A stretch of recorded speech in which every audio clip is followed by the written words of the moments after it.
Hey people, நான் உங்கள் Sanjay Chandru. This is my mother Nandini for Breezy Lemonade page. So இன்னைக்கு என்ன செய்ய போகிறோன்னு பார்த்தீங்கன்னா ஒரு ஸ்பெஷல் ரெசிபி தான். இதுக்கு எங்களுக்கு முதல்ல ரெசிபி தெரியுமான்னு கேட்டிங்கன்னா கிடையாது. மீதி ஏதாவது ஆன்லைனில் ரெசிபி இருக்குன்னாலும் கிடையாது. அது எல்லாமே வேற மாதிரி செஞ்சுருக்காங்க.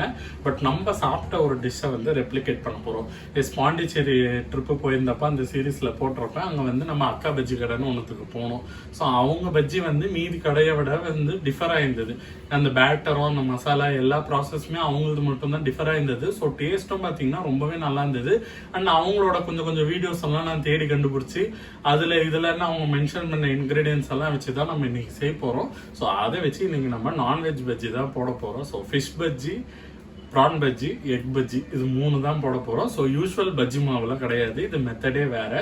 ஸோ இதுக்கு வந்து ஃபஸ்ட்டு வந்து காரமான மசாலாலாம் கோட் பண்ணி மேரினேட் பண்ணி வச்சுட்டு அதுக்கப்புறம் வந்து மைதா ஜாஸ்தி இருக்கிற மாதிரி ஒரு பஜ்ஜி பேட்டர் ரெடி பண்ணி அதில் டிப் பண்ணி பொரிக்க போகிறோம்.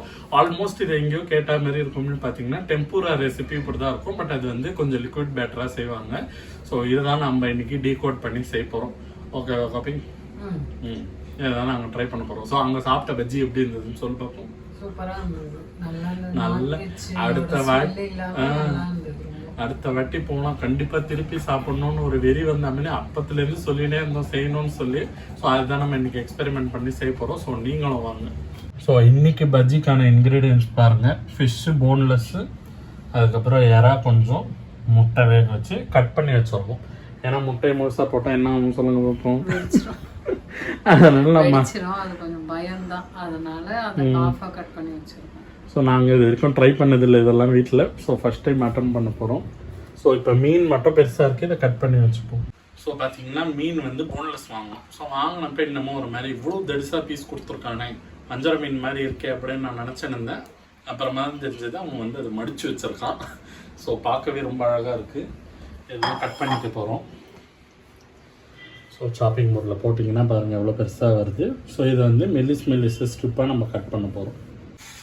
எனக்கு ஒரு ஆங்கிளாக வச்சா தான் எனக்கு கட் பண்ணுற வாட்டம் வரும். இந்த திக்னஸ் கரெக்டாக இருக்கும்ல.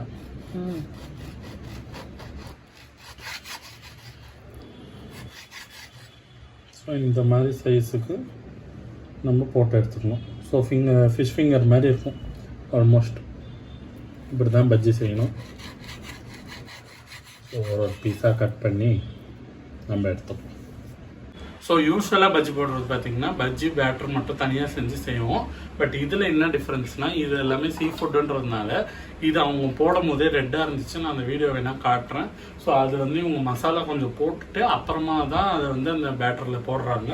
ஸோ இப்போ இது ரெண்டுத்துக்கும் மசாலா போட்டுக்கலாம். ஸோ இது ரெண்டுத்துலேயுமே கொஞ்சம் மஞ்சத்தூள், முட்டையில் நம்ம எதுவும் சேர்க்க தேவையில்லை. அதுக்கப்புறம் உப்பு லைட்டாக ஆட் பண்ணிக்கிறோம் ரெண்டுத்துலேயுமே. அண்ட் தென் உங்கள்கிட்ட இருக்கிற 65 மசாலா, நீங்கள் வெறும் மிளகாத்தூளும் போட்டுக்கலாம். இல்லைன்னா இந்த மாதிரி 65 பவுடர் இருந்ததுன்னா கொஞ்சமாக ஆட் பண்ணிக்கோங்க. லைட்டாக அது கோட் ஆனால் போதும்.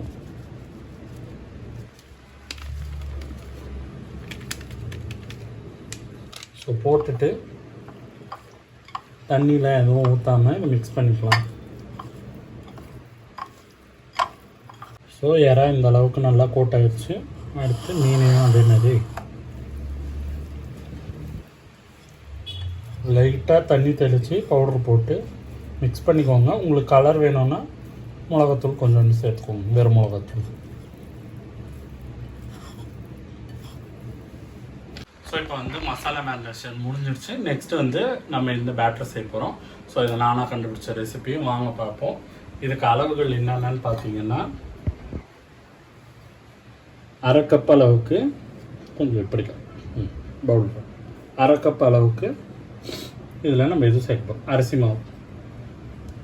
ஸோ இதுதான் ப்ரொப்போர்ஷன். 1/2 கப் அரிசி மாவு, 1 கப் அளவுக்கு கடலை மாவு,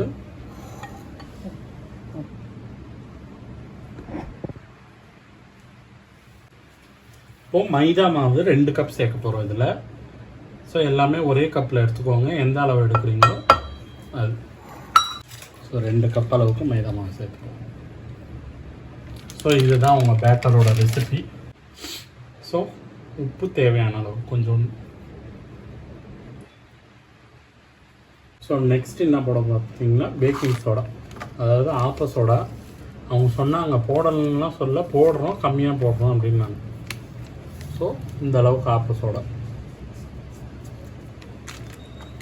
அதுக்கப்புறமா காரத்துக்கு நீங்கள் வெறும் மிளகாத்தூள் சேர்த்துக்கலாம். பட் நான் இந்த 65 மசாலா தான் போடுறேன், கபாப் மசாலா. ஸோ கொஞ்சமாக. ஸோ அவங்க மாவோட பேட்டர் கலரே பார்த்தீங்கன்னா ஒரு மாதிரி பேலாக இருக்கும் நல்லா. ஸோ இது போட்டிங்கன்னா சூப்பராக இருக்கும். ஸோ இந்த அளவுக்கு சேர்த்துக்கலாம். வேணும்னா நம்ம காரம் பார்த்துட்டு அப்புறமா ஆட் பண்ணிக்கலாம். ஸோ இதை வந்து நல்லா விஸ்க வச்சு மிக்ஸ் பண்ணிவிட்டு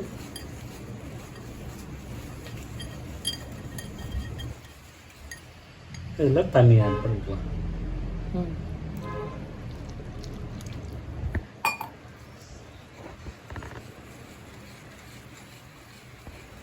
மாவோட கன்சிஸ்டன்சி இந்த அளவு இருக்கணும். கொஞ்சம் ரொம்ப தண்ணியாக இல்லாமல் கொஞ்சம் கெட்டியாக இருந்தால் தான் மாவு அது மேலே கோட்டாகி வரும். உப்பு மட்டும் நாங்கள் கொஞ்சோண்டு ஆட் பண்ணிட்டோம் தேவைக்கு ஏற்ற அளவு. தேவைக்கு வாயில் வச்சு பாருங்கள். அந்த கரெக்டான இருந்திருந்தால் தான் உங்களுக்கு சாப்பிடும் போது கரெக்டாக அந்த உப்பு அளவு, காரம் எல்லாமே கரெக்டாக இருக்குது. சொல்லி இப்போ இந்த டேஸ்ட்டு தான் அப்படி இருக்கு. நல்லா இருக்கு. இப்போ எண்ணெய் கடாய் பற்ற வச்சு எண்ணெய் ஊற்றிக்கிறோம். அதானே?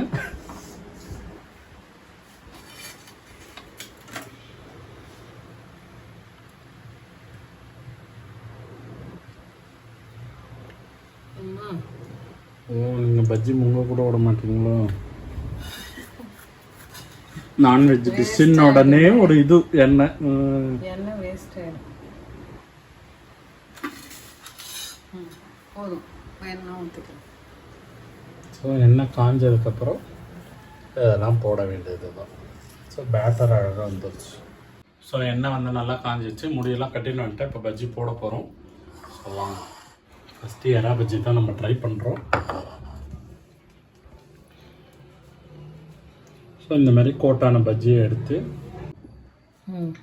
ஸோ மேலே பஜ்ஜியை போட்டிங்கன்னா அது நிற்கணும். ஸோ இதுதான் கன்சிஸ்டன்சி. ஸோ இந்த மாதிரி ஒரு சின்னதாக கோட் பண்ணிவிட்டு அப்படியே போட்டுடணும், கையை வழிச்சிட்டு. நான் தான் கொஞ்சம் ஸ்லோவில் வச்சுருக்கேன். ஸோ இப்போ பார்த்தீங்கன்னா காட்டு இதான். ஸோ இந்த மாதிரி போட்டு சும்மா ஒரு 2 திருப்பிட்டு மாவோட அல்ல கொஞ்சம் நல்லாயிருக்கும்.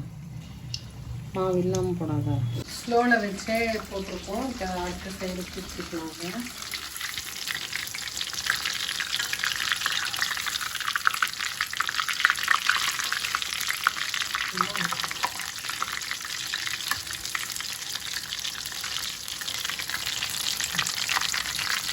அழகாக வந்துருக்கு, வாசனையும் சூப்பராக இருக்கும். நல்லா இருக்கு, சாப்பிட்டு பார்க்கணும் டேஸ்ட் எப்படி இருக்குன்னு பார்த்து. இப்போ நல்லா செவந்து வந்திருக்கு.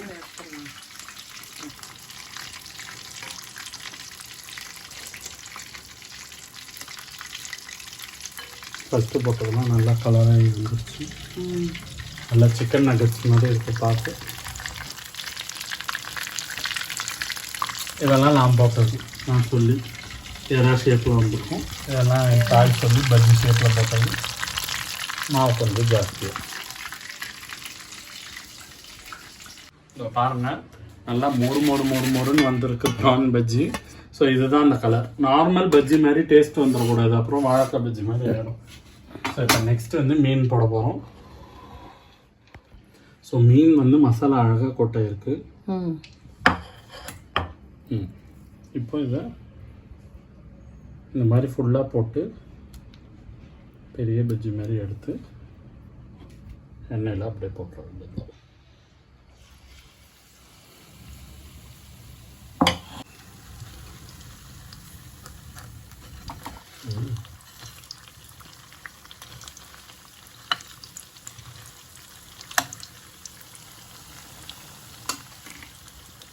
இதுவும் நல்லா செவந்து வந்திருக்கு. கலரே பார்க்க பஜ்ஜி மாதிரி தான் சொல்கிறோம், பட் வாசனையே டிஃப்ரெண்ட்டாக இல்லை, அதனால டிஃப்ரெண்ட்டாக இருக்குது ஃபீலிங். தெரியுது அந்த நான்வெஜ் வாசனை. அதாவது நல்லபடியாக காட்டுங்க.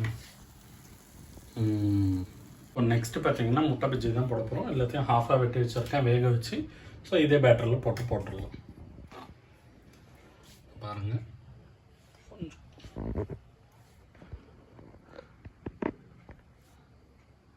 பாருங்கள் நல்லா கோட் பண்ணி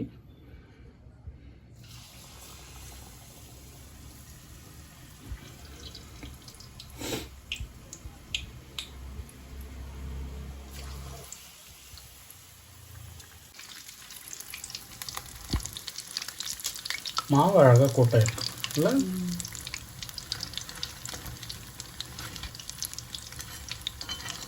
நல்ல கன்சிஸ்டன்சி வந்துருக்கு மாவு, அதனால தான் நல்லா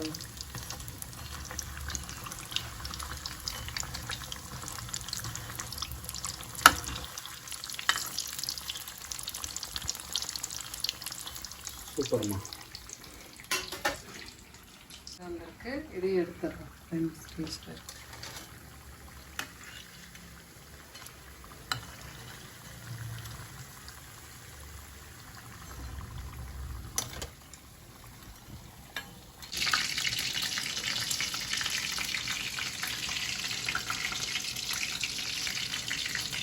ஸோ இப்போ வந்து நம்ம இதை டேஸ்ட் பண்ணி பார்க்க போகிறோம் எப்படி இருக்குன்னு. ஃபஸ்ட்டு ப்ரான் பஜ்ஜி ஆறுன பீஸாக எடுத்து வச்சுக்கோங்க. அதெல்லாம் கொஞ்சம் சூடாக இருக்குது.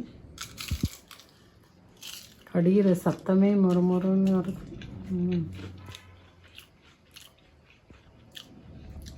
கொண்டு வந்துட்டீங்களா அந்த டேஸ்ட்? எக்ஸாக்டாக அங்கே சாப்பிட்டா மாதிரி தான் எனக்கு ஃபீல் ஆகுது.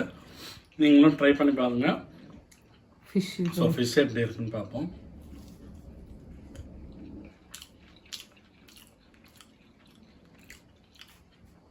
மீன் மட்டும் உங்களுக்கு கொஞ்சம் காரம் ஜாஸ்தியாக வேறு மாதிரி செஞ்சுருந்தாங்க. இது கொஞ்சம் லைட்டாக ஃபிஷ் நகட்ஸ் மாதிரி இருக்குது. ப்ரானும் சூப்பராக இருக்குது.